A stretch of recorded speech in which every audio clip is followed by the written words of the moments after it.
You wanna speak to the part of you that feels tired, the part of you that feels unseen, the part of you that wonders if God still remembers you. You are not forgotten. There was a woman in the Bible named Hagar.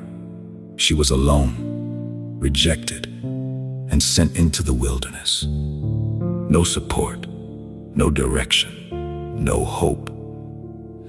And in that broken place, God met her. The Bible says in Genesis 16:13, "You are the God who sees me." Out of all the names she could call God, she called him the God who sees. That means, even in your lowest moment, God sees you. He sees your tears. He sees your silent battles. He sees the strength it takes for you to keep going. You are not invisible to him. There was also a man named Joseph, a man with a dream from God. But his life didn't look like the promise. He was betrayed, sold into slavery, falsely accused, and thrown into prison. And yet the Bible says the Lord was with Joseph. Even in the prison, God was there. Even in the delay, God was working. So if you're in a waiting season right now, understand this. Your delay is not your denial. God is preparing you in places you don't understand.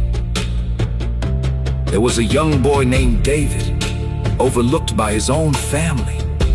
When they were choosing a king, they didn't even call him. But God said, "Man looks at the outward appearance, but the Lord looks at the heart." People may overlook you, but God has already chosen you. Your struggle does not define you. Your past does not cancel your purpose. God sees something in you that others cannot see.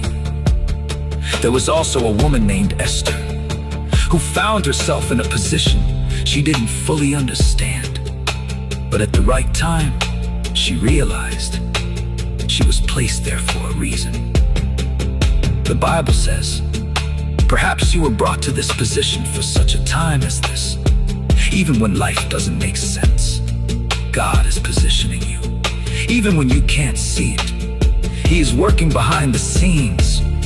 And then there was a blind man named Bartimaeus, sitting by the roadside, ignored by people.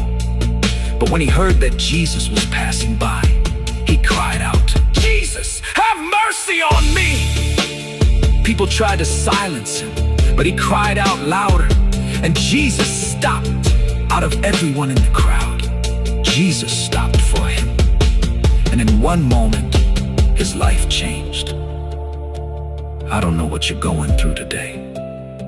Maybe you feel like Hagar, alone. Maybe you feel like Joseph, delayed. Maybe you feel like David, overlooked. Maybe you feel like Esther, uncertain.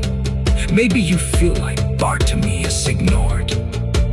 But your story is not over. The Bible says, "I will not forget you. I have engraved you on the palms of my hands." You are not